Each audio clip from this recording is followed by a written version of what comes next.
Thanks a lot for the introduction. I actually prepared one as well, so I can skip through that rather quickly. So I wanted to introduce myself, but Florian did that perfectly. Just a short overview again of the stages that I did before I quit academia, basically. So I am a biochemist, or biochemistry and molecular biology was my basic studies. I actually started as a chemist because that was what the old curriculum at the Uni Graz was. And I did also still a diploma thesis, so back then it was not called master thesis, in the field of biocatalysis, which is a quite interdisciplinary field where we aim to use enzymes for the synthesis of any compound of value. So basically anything that need to be replaced in terms of a more economic or more environmentally friendly process. And I also continued with a PhD in that field. And after that time, I actually thought it is probably time for me to leave because I never left Uni Graz. So I am from the south of Styria. So I lived here actually quite close for all of my studies. And I applied for a fellowship and was quite lucky to get that. And I left for a postdoc to the Netherlands, to the Technical University of Delft. Luckily, my fellowship included a return phase as well. So I came back to my home university, to University of Graz, for 1 year. After that 1 year, I also got another short-term contract for, I think it was 7 months or 6 months or so, half a year approximately, and after that, another one. And this, as you might guess, or as you know, is quite common in science in general, that you have a lot of short-term contracts and that it's very hard to get a fixed position at a university. And that was somehow the main trigger for me to think about what I would like to do long-term. I always enjoyed working in the lab and being a scientist and also being in academia. But with the lack of opportunities there, I was somehow forced to think about doing something else.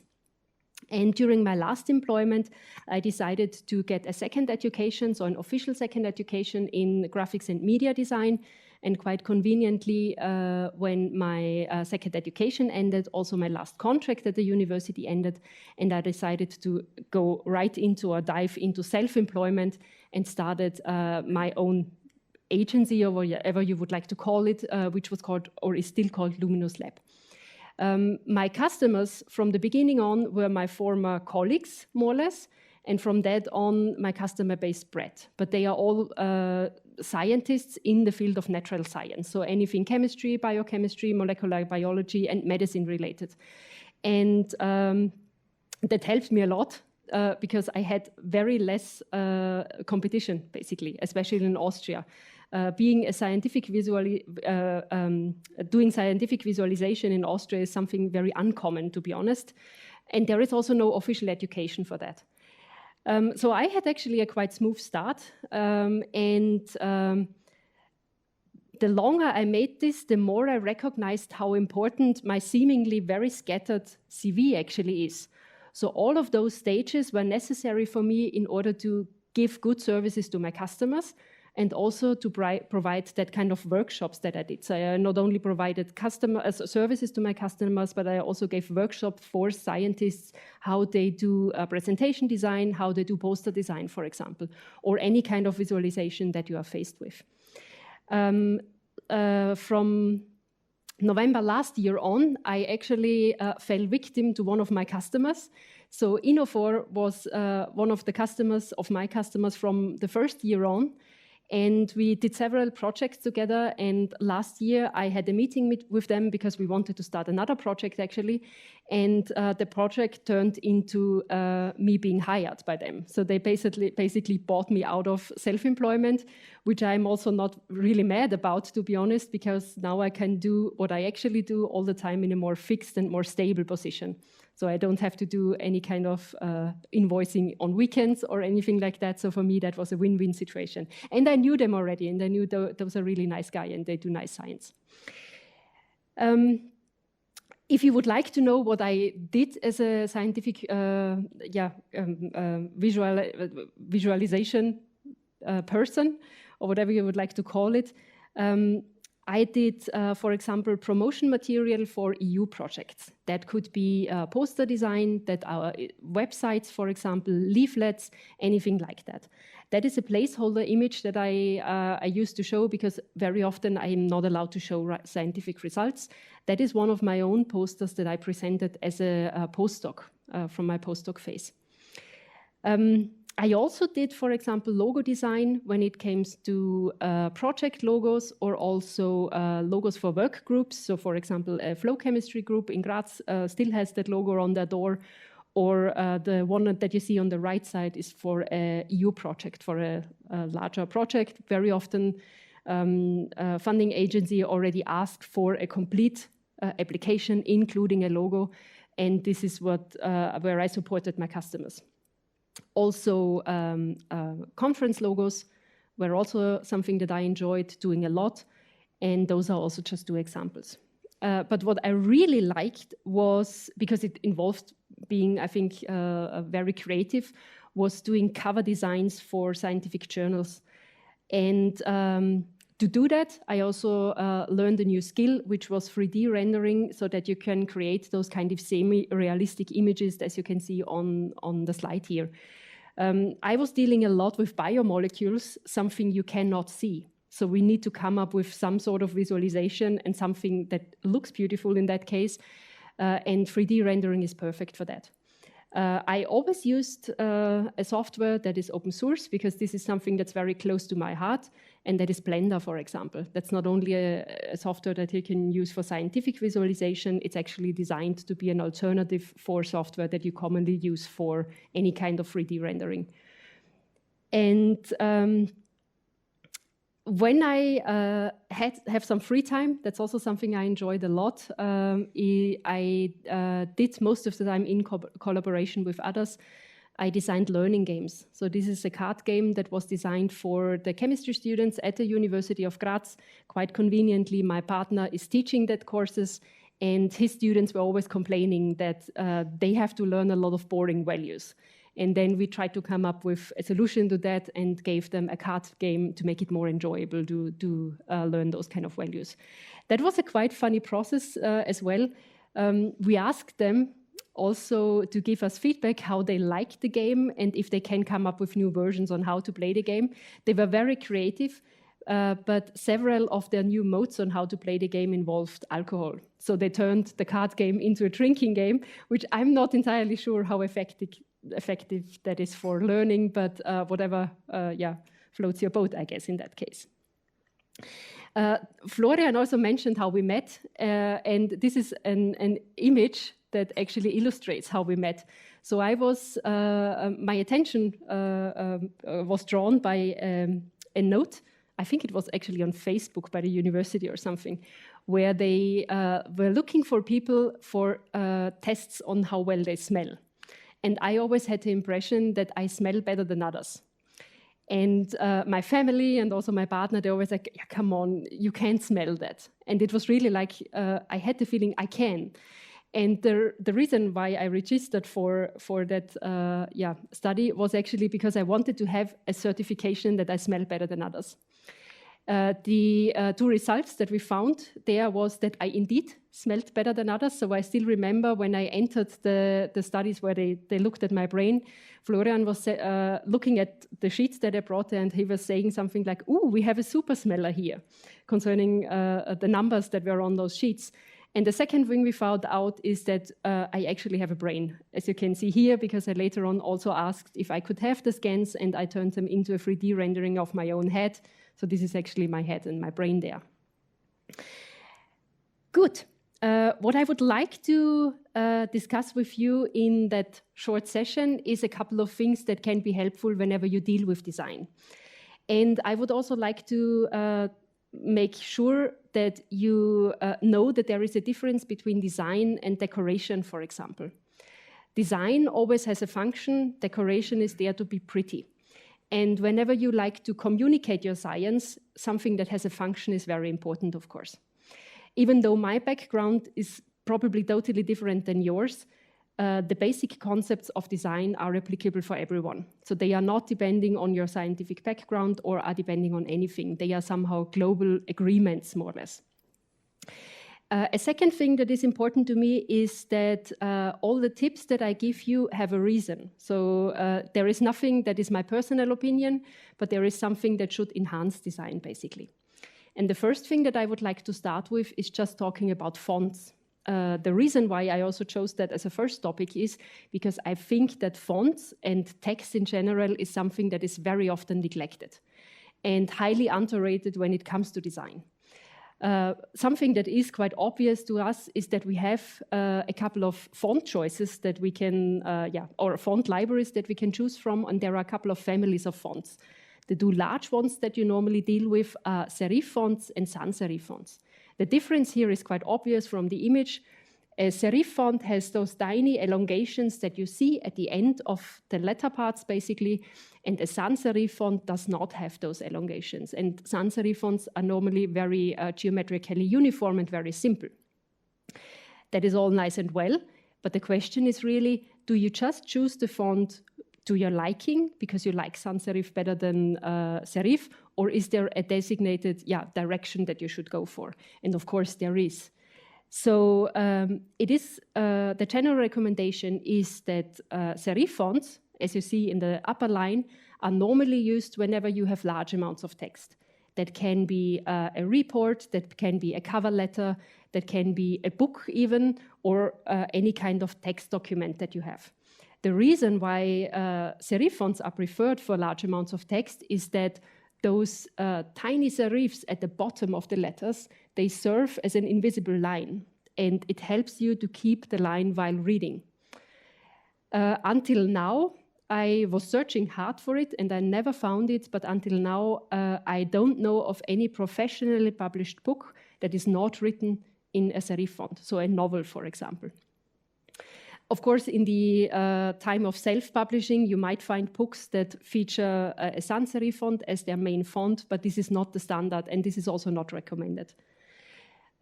Contrary to that, of course, the question arises, when do you use a sans serif font? A sans serif font is always used when you have low amounts of text. That could be a headline, that could be a caption for a figure, for example, that could be in a logo, like a short acronym or the name of a company or anything like that. The reason why this is the case is that a serif font is normally easier to read under every circumstance. So, for example, if you take a presentation, also text on a presentation should be written in a sans serif font. So our room here is, of course, very small. But if you think of a large lecture room and you enter the room late and there is no seat in the front and your eyesight is not perfect, normally the screen starts to be blurry. And if you compare those two lines, you recognize that the narrow and thin parts of the serif letters tend to vanish, while the basic shape of the sans serif letters stays the same. So, for example, if you focus on the word read here, you see that the soft D, that could actually be a C and an L if you don't know it. And if you haven't seen the clear word before, you might have to guess. While the simple shape of the D is still recognizable as such. So it also helps with readability. The same is true for the text next to a logo. If you shrink the logo and it's somewhere on the corner of a slide or somewhere on a wallpaper or something, the same thing happens. So serif letters guarantee a better readability under different circumstances, basically. And that is definitely true for smaller amounts of text. Apart from those large families, you also have to choose what kind of font you would like to use from those families. And this is something that has more to do with taste rather than a directed recommendation there. So what I would encourage you is to really look into what is available to you. Software packages come with different font libraries. Check what is in those libraries and go with that. Dare to combine serif and sans serif, for example, serif for the main body of the text, sans serif for the headline, for example, or for sub-headlines. That also gives some sort of visual break and makes it easier to see the structure of your document, for example. So I would actually say go with what kind of font you like. There are a couple of fonts that are somewhat controversial. And I think the one that is the most controversial one is Comic Sans. Comic Sans is a font that, for whatever reason, is very attractive to a lot of people. You see it in business documents. You see it in slide design at scientific conferences. You see it when there is a note somewhere on the wall that probably the toilet is broken. Comic Sans is everywhere. There is also a community that is pro Comic Sans, and there is a community that is anti-Comic Sans. It's really like you see pro-vaccination, anti-vaccination. It's the duality that you find in our society everywhere is also true for Comic Sans. And there are Twitter threads about people arguing about if Comic Sans should be used or not. There are websites built that say that Comic Sans should be banned, and so on and so forth. I am somehow in between all of those things. Comic Sans is there for a reason. And if you actually ask the original creator of Comic Sans why Comic Sans is there, all of that discussion could be basically, ended in seconds. And there is an article where they actually asked the creator of Comic Sans, who is Mr. Vincent Conner, and he was invited to a conference. It was I think the conference was called the Boring Conference, where they just invite like people that stir up controversy, and Comic Sans is one of them. And he described how Comic Sans came across. There was a program that was called Windows Bob. I have never witnessed that. I don't know if some of you know it. It was there, very short-lived, but there to make the usability of Microsoft-based systems easier. And that system featured a little guy which was called Rover. Rover is basically the grandfather of someone you might know, which was Clippy, or in German it was called Karl Klammer. So that was the tiny guy that popped up and helped you if you have any questions. And the first mascot basically in that case was Rover. And Rover's speech bubble featured text, of course, and the text was held in Times New Roman. And then they said that doesn't fit. So if you have that cute doggy there and his speech is basically Times New Roman, that's not in alignment. So they asked for a different font that was designed for them, and in that case, that was Comic Sans. Well, Rover and also Microsoft Bob did not live long, but there was one thing that survived, and that was Comic Sans. From this day on, it was integrated into the platform and available for everyone.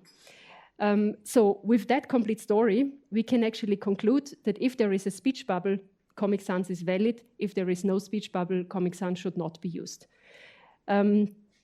My personal opinion is that use it for what it is designed for, so for comics, for birthday invitation, for everything that is supposed to be funny, but not for a CV, for a job application, for a scientific presentation where you would like to show serious outcomes and so on and so forth. And in the previous session, you actually learned that we are very often drawn to bad examples. And this is also what I'm going to cater now, a bad example. And I was looking very hard for examples of presentation that feature Comic Sans, and those are in a scientific setting. And I came across this slide, and I also saw the complete presentation to it because it's freely available on YouTube. And I was really surprised when I found out where that slide is actually from. And it's from the announcement when they discovered the Higgs boson. So it's a complete speech, basically a complete presentation. And all of the slides feature Comic Sans. That slide steered, or that presentation steered another controversy, not only in the scientific community because of the importance of the scientific finding, but also in the design community because they used Comic Sans for something important in that case. And in my opinion is, of course, use whatever you want to, but I can live with Comic Sans, but I always have a tendency to think how nice the presentation could have been if it would have been designed in a different way. So this is my way on how to approach that. You also see, and you might recognize that intuitively, that not only Comic Sans is something that makes that slide a bit hard to read. There are other things that could be improved, but we are going to revisit that slide later on. The font really changes the vibe of things. And this is also something that is very apparent by this image. A designer decided to redesign famous logos by using Comic Sans. And you see that for some of them, it doesn't matter. So for example, the MTV logo, I actually think that looks very nice, to be honest. That has some sort of aesthetics to it, but I highly doubt that Chanel, for example, would be able to sell those high-priced items as they do with a logo like that. Because it does not show that kind of fancy stuff that they sell. The same is true for the NASA logo that you see here. It looks more like a toy company rather than a scientific institution. And this is because only the font is changed. So fonts really matter because they really give some sort of vibe. That is for sure something or a font that you recognize. And I would like to ask you now if you know what the company behind that font is. Yes, exactly. So that would be Mercedes-Benz. So you saw I actually used similar letters, of course, that it's easier to guess. And in contrast to this one, I would like to show you another one. Do you know what kind of font is used by, what kind of company uses that font?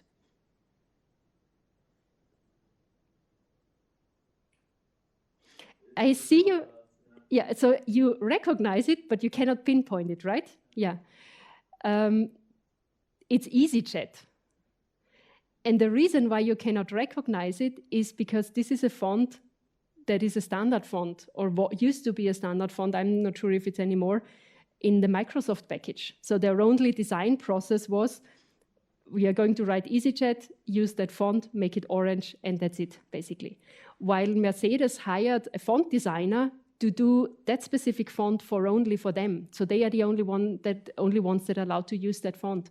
And this is the power of just font, basically. So it adds a lot to a logo being recognized again. And for EasyJet, of course, it doesn't work because we are used to seeing that font in other settings. So it's not something specific for EasyJet. Another topic that is also quite controversial sometimes in design is color choices. Colors are, again, something that are very personal. You have your favorite color, and there is a color you don't like. And this is just natural. Apart from that, we tend to assign different attributes to different colors. Those can be positive attributes, those can be negative attributes. The downside here is also those attributes highly depend on the cultural background. So what I learned while giving those kind of workshops, because the audience is always very diverse also in terms of their home countries, is that, for example, black is not always the color of grief in every country. Sometimes it's white. So completely the opposite what we normally used to have. And the same can be true for other colors. I think wedding dresses are also something that differ from country to country. Not everyone wants to wed in white, for example. And but there are some colors that we really agree on. So red, for example, is a color that is normally used whenever action is required, like in traffic signs, traffic lights, whenever you should stop, or something just wants your attention. So that's a very powerful and very attention-grabbing color, and a very aggressive one as well. On the other side, it's also often a color that's used in charity. So the Red Cross, anything Caritas, for example, here features that color very often. Anything that is close to the heart and considered or connected to love or something like this. There are only a couple of colors that I normally would not recommend overly much when it comes to any scientific topic that has to do with something that deals with innovation, and that is basically brown. Brown is a color that is heavily linked to anything traditional. In addition to that, it's a color that's very often featured in military gowns, for example, for obvious reason, of course, because no one should see you if you would like to hide somewhere in the woods. And the second thing is also some colors have a historical linker that is very hard to break. So, for example, purple is still considered to be expensive and luxurious. That is also historically grown from the fact that pigments that were purple used to be super expensive in the past. So only kings or priests were able to afford them for their robes or something like this. And this still lingers until today. Of course, over time, those kind of connections are going to break, basically, but that's still something you want to consider. Then an industry that very heavily plays with colors and emotions is the film industry. That is a scene from one of the Star Wars movies, and what you see here is just a couple of Jedi Knights fighting with their lightsabers. And the colors that are featured here are quite limited, to be honest, and they are quite bright and cheerful colors. So they range from purple to blue to green, not seen in that scene, but also some Jedi Knights also have white lightsabers. And all of those guys are on the bright side, so on the good side, basically. If you go to another scene from the same universe, basically, and if you have not seen any Star Wars movie at all, and if you don't know what the content is about, and just see that image, you might guess already who is the good guy and who is the bad guy. The bad guy is the aggressive one with the black dress, or the black uniform in that case, and the red lightsaber. And the good guy is going to be the one with the light blue, happy-looking beard, and so on and so forth. But the color code alone is enough for you to know that guy is bad and that guy is good. And in the case of Star Wars, of course, characters develop over time. So on that slide, you see young Anakin Skywalker, while he was still on the good side, and afterwards he turned into Darth Vader, and also the color of his lightsaber changed. In the case of Star Wars, there is more to the story, of course, but on a superficial level, colors are just used to make those very quick guesses, basically, on the characters. That also means you should make color choices that are in alignment with your motifs. So that is, of course, a very obvious misalignment that you see here. So even though you might think that no one who talks about green chemistry would use red as their main color in that case, I have seen a lot of presentations during my time as a scientist that did exactly that, because I was working in the field of green chemistry. So that would be a misalignment. Of course, on the other side, if you would like to motivate someone to donate blood, for example, you are not going to go for green. You take the obvious choice, which is red in that case. A nice test that shows how important those alignments actually are is the Strobe test. So some of you might, so I saw Florian nodding, so some of you know that already. And when I did that the first time, I was really shocked how lazy my brain actually is. Because it took me, I think, 2 of the lines to really fulfill the requirements and to be able to focus on just the text or just the color in that case. And this is what happens in our brains if we have conflicting messages or a misalignment of the messages. The test is even worse if you do that in your native language, so you can easily replicate it, of course, just by using like a simple Word document or anything. So then you might see how difficult it is to separate text and color if those things are not aligned. The question is now, with that huge amount of colors that we can choose from, how do we find the colors that fit? And more importantly, how do we find combinations of colors that go well together? So if you decided, for example, on the main color of your design for your presentation or your scientific poster, you might long for a second color that you can use for highlighting. And colors, not all colors match. So you have the color wheel, and colors on the opposite side of the color wheel are known as complementary colors, but that does not mean that they actually fit, so that they go well together.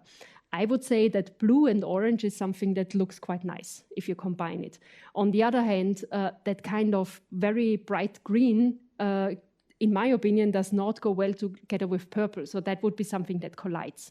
So seemingly, we need another tool on how to find combinations that work. And based on a very simple concept that is just summarized on that slide, we can create our own tool on how to do that. We normally see colors as nice and pleasant to look at when they are not pure.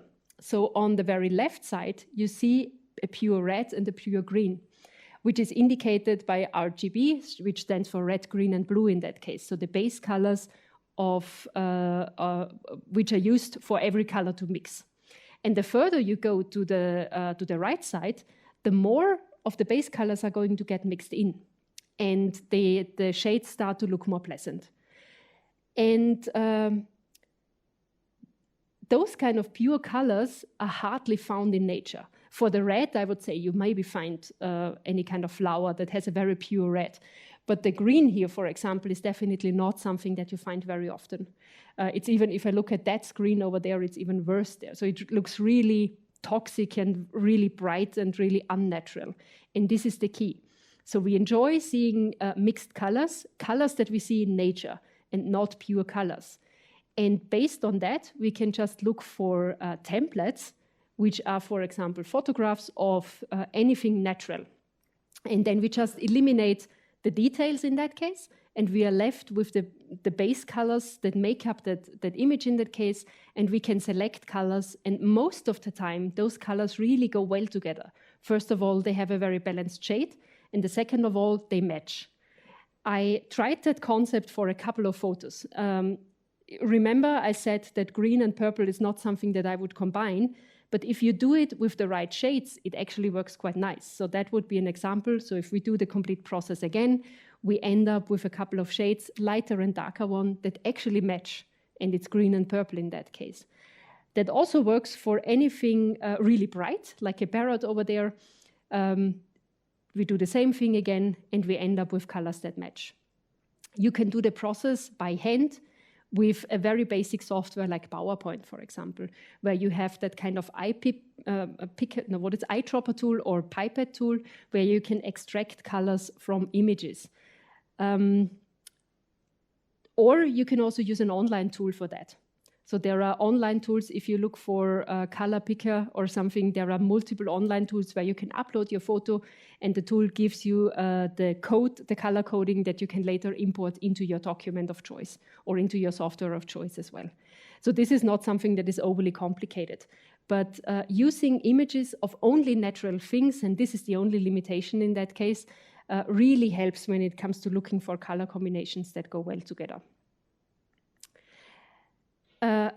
Now let's get more into the area of design and also into a couple of concepts. And what I mentioned previously already and would like to stress here again is that design follows function.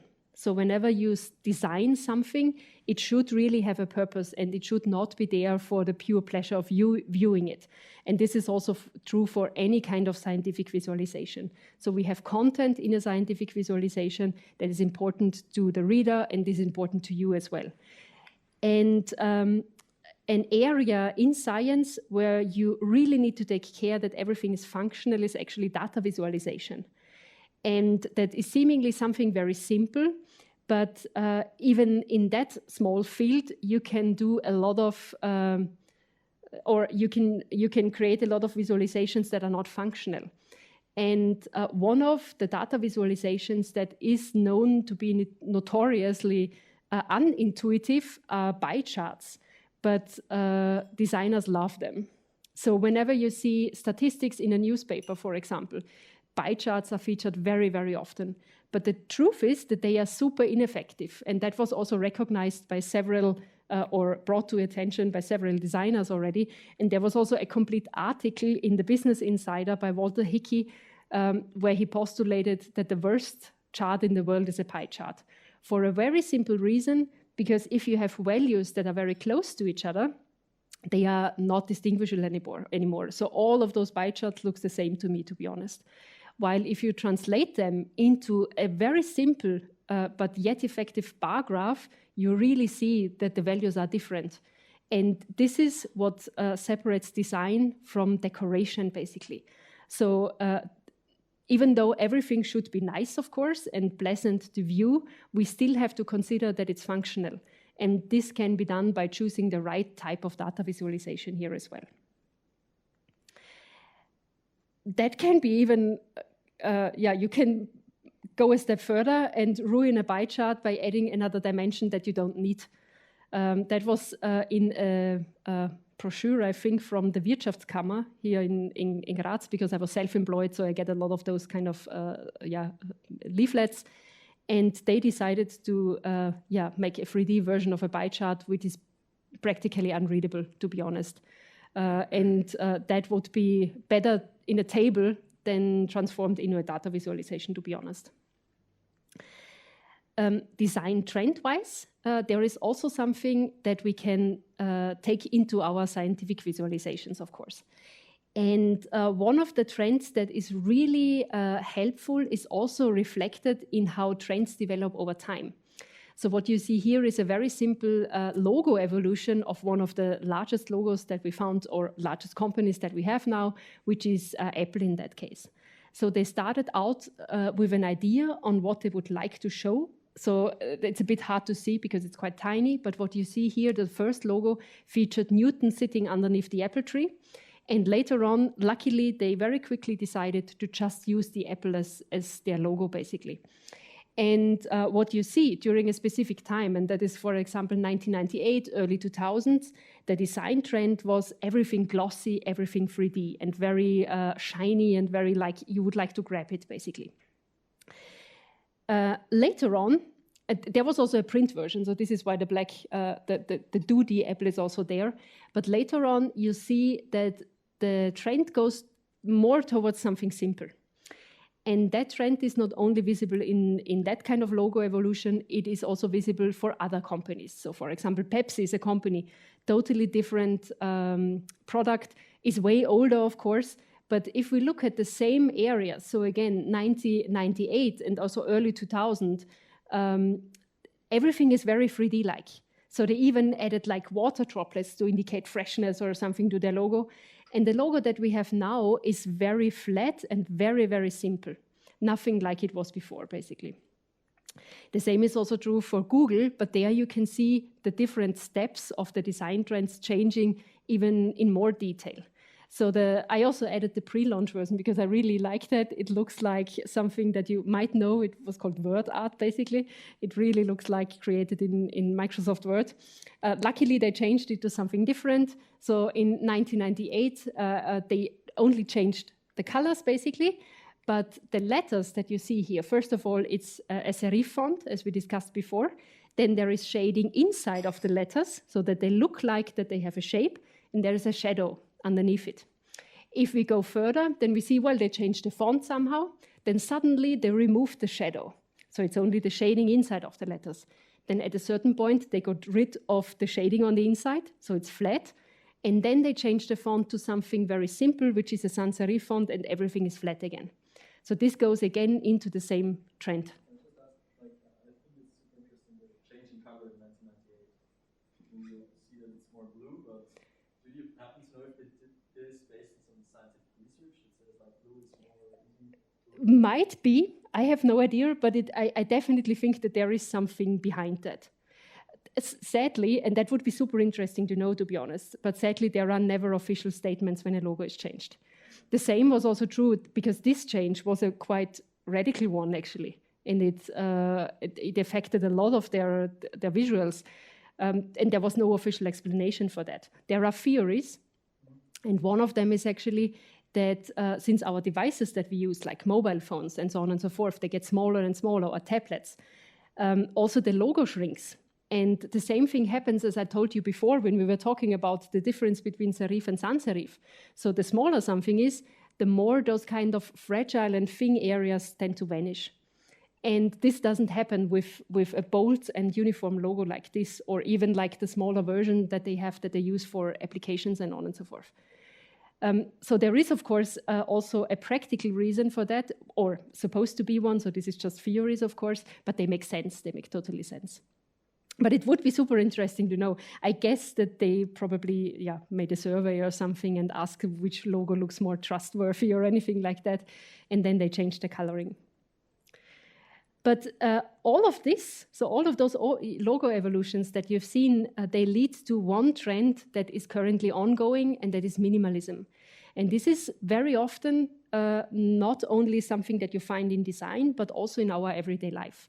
So minimalism is something that you find where someone would like to own only a certain amount of items, clothing, reduce the amount of plastic they use, and so on and so forth. This is all the same trend, and that not only is found in society, but also in design, and both of those things go hand in hand together. And this is also for us a good thing, because designing something minimalistic is actually easier than doing something highly complex. And you can also put that into your presentations, for example. So this is a dummy slide.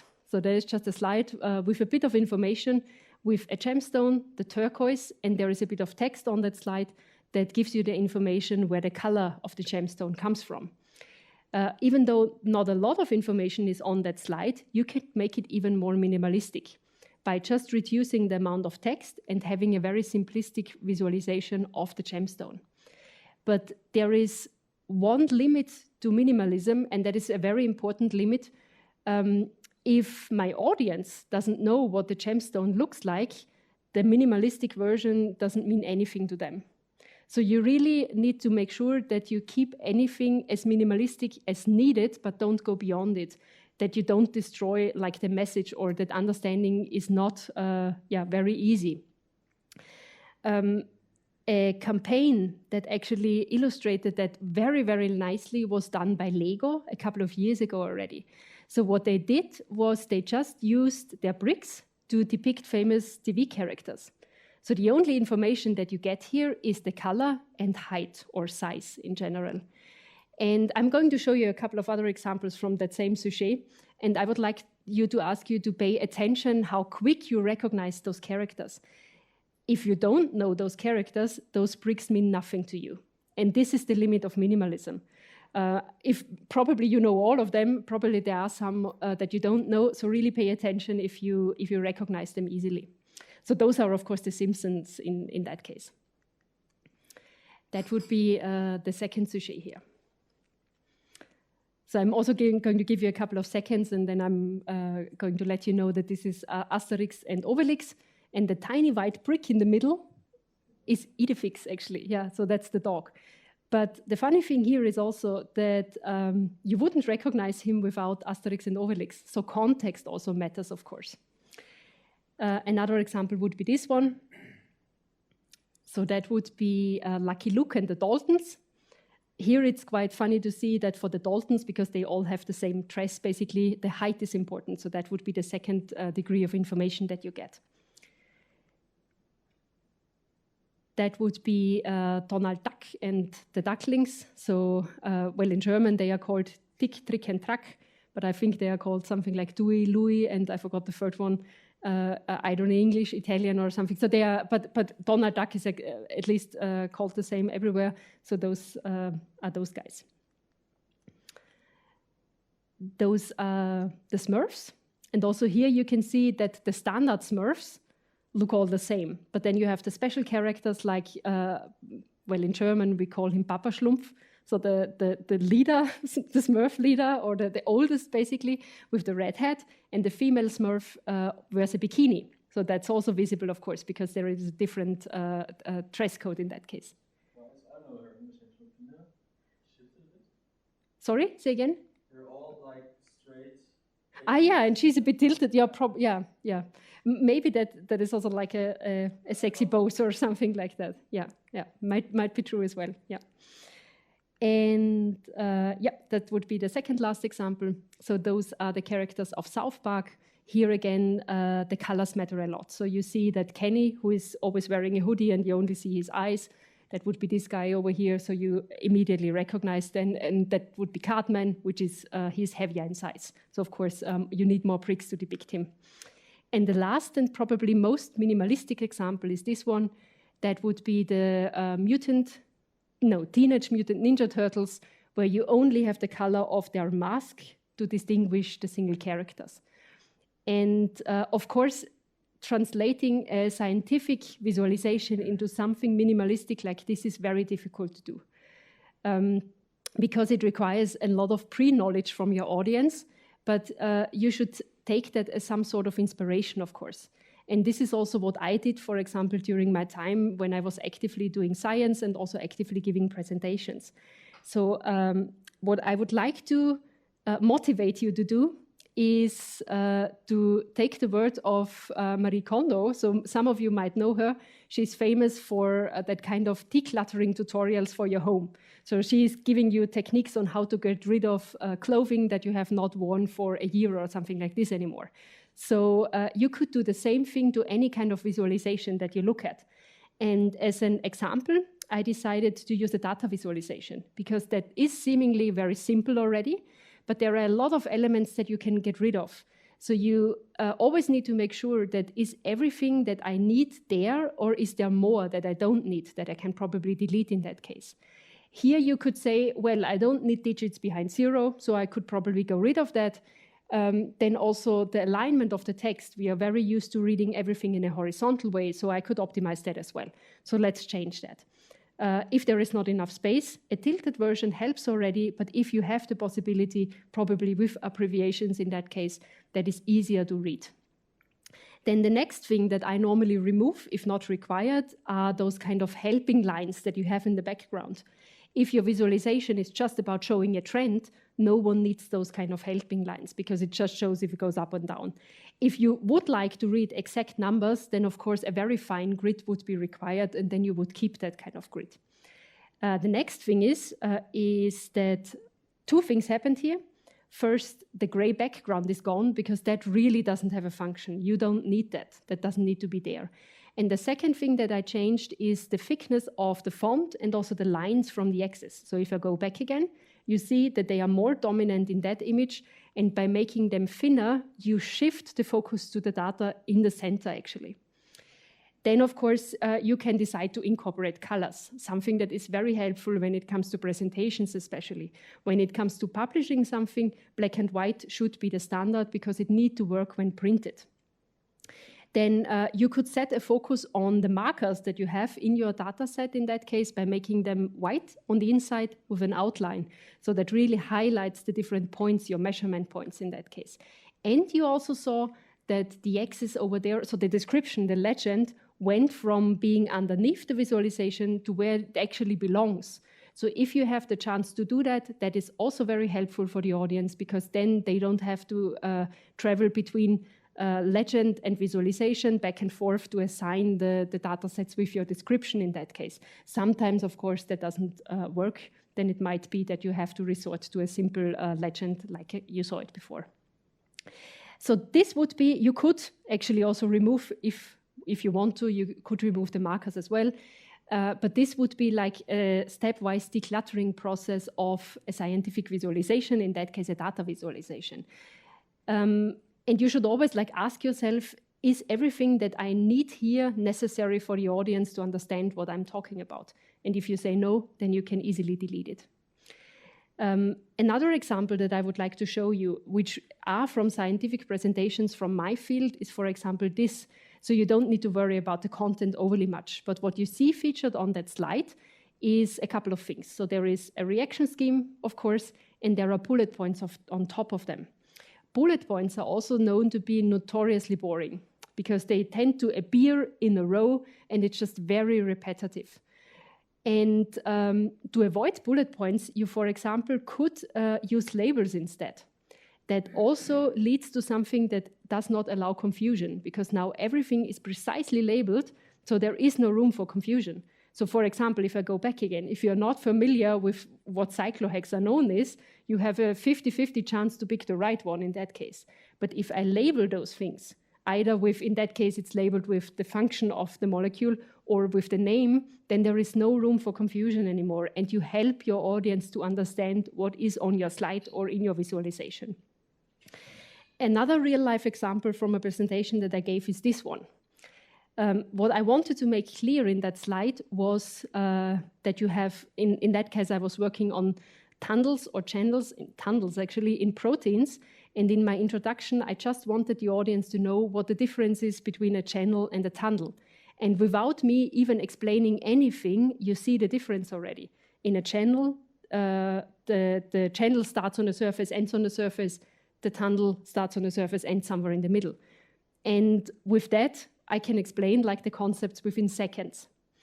I would have had the chance to use real protein structures for that, They are super complex with a lot of details, but those details somehow dilute that kind of message. So it's way harder to get the concept with something detailed than with something very minimalistic in that case.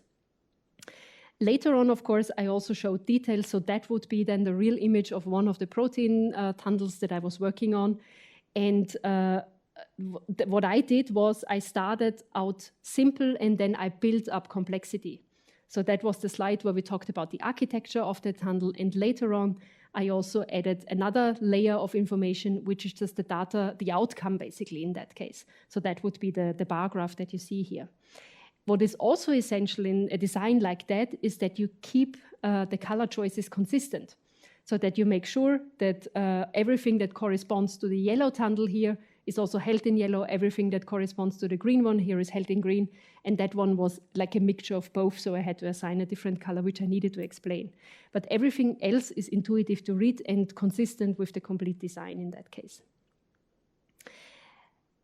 Another trend that is ongoing in both presentation design, or especially in presentation design actually, is using bold images or photographs. Images are known to be a great tool to also convey emotions, for example, and you nicely can combine them with text. So, for example, if you would like to make that's a very innocent and non-scientific statement, but if you would like to make the statement that penguins are really majestic creatures, and that should be the take-home message of your presentation, for example, then it's not a clever strategy to use an assortment of different images of penguins. You should rather go for the penguin that is the most majestic one, make that image bold to cover the complete slide and combine it with your statement, for example. So that way works way better than having like a couple of different images, probably also different styles, as you've seen before. Slides like this are very common in presentation design as, for example, take-home message slides or also transition slides. So those are the slides between different chapters if you present for a longer time, for example. Also in that case, if you have a message in combination with an image, of course, make sure that those things are in alignment. If you would like to convey certain feelings, make sure those images also represent that kind of feelings. That could also be something negative, that could be something like environmentally friendly, for example, but that could also be something sad. So without me even explaining what that kind of structure is for, you guess already that it's something that has to do with any kind of depression or mental illness or something like this. It's in fact something that is used to treat, I think, depression in that case. So you see the power of images, and they really work well if you use them in a large display, especially for presentation design. So we basically made full circle now to one of the first slides that I showed you, in that case in combination with Comic Sans. But as I mentioned already, there are a couple of other things, and most of them are really tiny, that make up that very rough slide in that case. And I would like to go through them quickly and also show you how I would redesign that slide to make it more readable.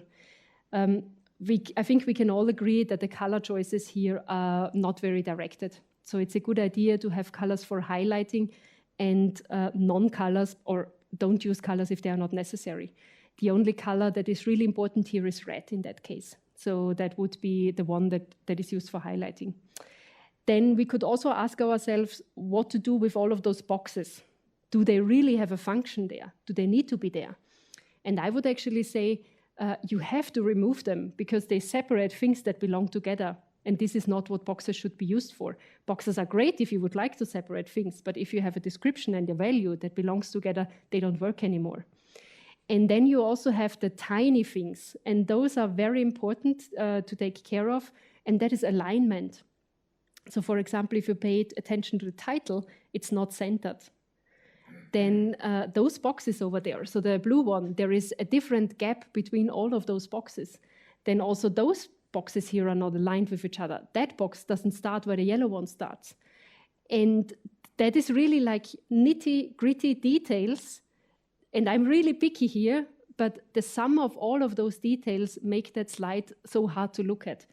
So it's actually not only Comic Sans. So I would say that Comic Sans is the least of our concern here, but the overall design and the color choices don't give us a direction on how to read that slide. So I tried to redesign that slide stepwise by just getting rid of a couple of elements. So the first thing I did was I got rid of the brown background and just kept the boxes because I wanted to give them a chance, basically, and keep the color scheme as they have it. So I stayed with orange and warm tones in that case. I didn't like it. So I went a step further and I said, maybe I should also take care of the data visualization here. And that really changed the image. So of course I had to redraw the data by hand because I didn't have like the original data in that case. So some parts are missing, but that really changed the overall image. I changed the color scheme as well because that's my preferred color choices. So this is just a personal choice in that case.